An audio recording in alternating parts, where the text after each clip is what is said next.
Good morning, students. Today's topic is power resources और energy resources अथवा शक्ति संसाधन. First, I will discuss on use of power resources व शक्ति संसाधनों का प्रयोग क्या है. आर्थिक उद्योगों में उत्पादन, वितरण तथा परिवहन इसके लिए मानव प्राचीन काल से ही अपनी शारीरिक शक्ति तथा पशुओं की शक्ति एनिमल पावर और ह्यूमन रिसोर्सेज के प्रयोग करता आ रहा है. बाद में क्या किया मनुष्य ने, पवन व विंड एनर्जी व वाटर एनर्जी को भी यूज़ करना आरंभ कर दिया. बाद में औद्योगिक क्रांति के बाद से कोयला, जब इंडस्ट्रियल रिवोल्यूशन व औद्योगिक क्रांति हुआ, उसके बाद से कोयला, खनिज तेल व पेट्रोलियम, प्राकृतिक गैस व नेचुरल गैस और जल विद्युत व हाइड्रो इलेक्ट्रिसिटी का प्रयोग शक्ति साधन के रूप में किया जाने लगा. पिछली जो शताब्दी से न्यूक्लियर पावर का भी प्रयोग भी विकसित होने लगे हैं. शक्ति के मुख्य स्रोत निम्नलिखित है, जैसे मानव व शारीरिक शक्ति, पशु शक्ति, पवन व विंड पावर, प्रवाही जल, ज्वार भाटे व टाइडल एनर्जी, सौर शक्ति, सोलर एनर्जी, ईंधनों से प्राप्त शक्ति जिनमें लकड़ी और लकड़ी का कोयला व चारकोल, खानों से प्राप्त कोयला, कोल, पेट्रोलियम, प्राकृतिक गैस और आणविक ईंधन है. तो the movement of commodities, services, development of agriculture or industry all depends on the availability of energy to provide heat and power of movement. जो भी हमें एग्रीकल्चर के लिए पावर चाहिए, बा इंडस्ट्री के लिए पावर चाहिए, बा कोई मूवमेंट के लिए पावर चाहिए, हमें कोई एनर्जी बा हीट बा एनर्जी की ज़रूरत होता है. तो ये डिपेंड करता है availability of the energy sources. Earlier, energy used in the form of animal, wind and water. Afterwards, with technological development, tapped the stored energy as fossil fuel and harnessed the water power. The demand for energy from fuels such as coal, oil, natural gas and nuclear materials and water. तो वर्तमान काल में औद्योगिक शक्ति के 5 साधन हैं, जैसे कोल, खनिज तेल व पेट्रोलियम, प्राकृतिक गैस व नेचुरल गैस, वाटर एवं न्यूक्लियर पावर. इनके निम्नलिखित 2 वर्ग हैं.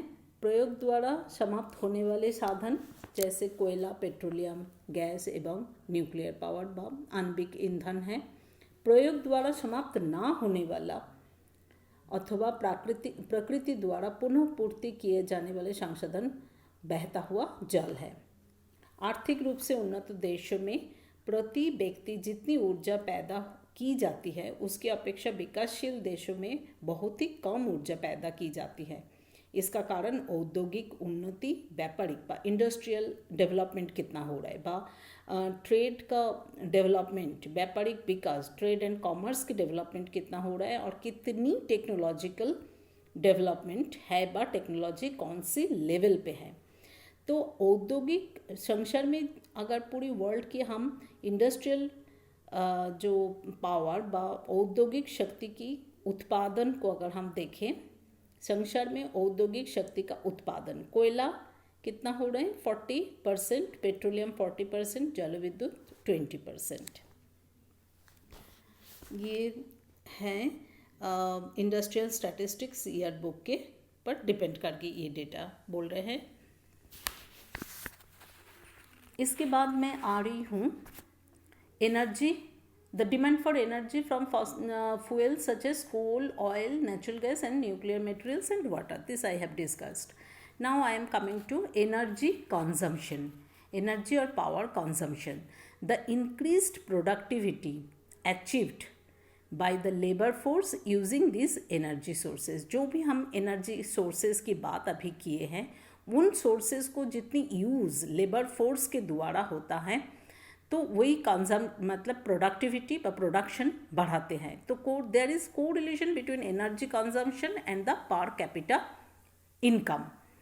The type of economy, industry uses much more energy. The stage of economic development, high energy inputs in early stages of industrialization. By the level of efficiency achieved in energy use, world climatic variations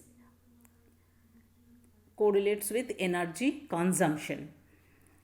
The cost and availability of energy resources, क्या दाम है, कितने कहाँ available है energy resource. If energy costs are high, then the substitution is human labor. अगर हम energy resources की cost बहुत ज़्यादा हो जाए तो उसकी सब्सटीट्यूशन हम क्या ढूंढते हैं, जो ह्यूमन लेबर बा मानवीय शक्ति. Energy resources can be classified into two groups, that is first one is fuel and second one is power. Fuel which is used to generate heat और power क्या है, which is used to provide a motive force. The fossil fuels of coal, oil, natural gas and nuclear fuels of uranium and thorium must be regarded as energy capital.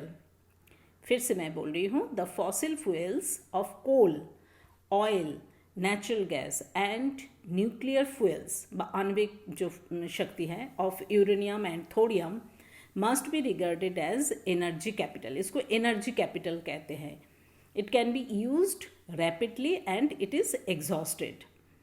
और income energy क्या है, income energy come from the sun. It is renewable resource. Water power is widely used in the form of hydroelectricity. तो this is income energy. Energy supplies are of vital importance to economic growth. जितना energy supply हो पाएगा उतना ही economic growth होगा, उतना ही living standards बढ़ता जाएगा. So energy supplies are of vital importance to economic growth and the maintenance of living standards. जो हमारी लाइफ की स्टैंडर्ड, लाइफ स्टाइल का स्टैंडर्ड है वो मेंटेन होता रहेगा.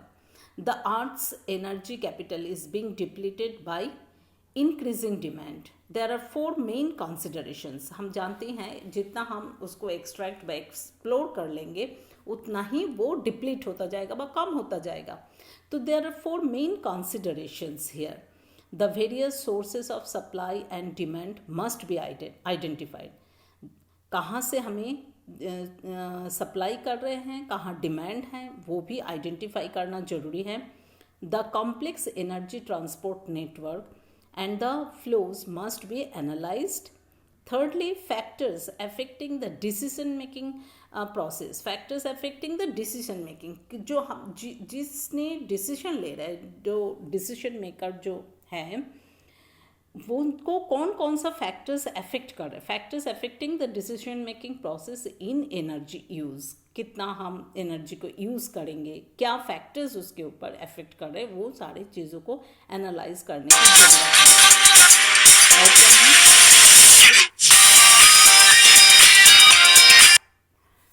Number 4, the imbalance produced in the man-environment system by the overuse of resources. The imbalance produced in the man-environment system by the overuse of, अगर हम ज़्यादा से ज़्यादा resources को use कर ले तो there will be an imbalance will be created but produced in the man-environment system. Thank you.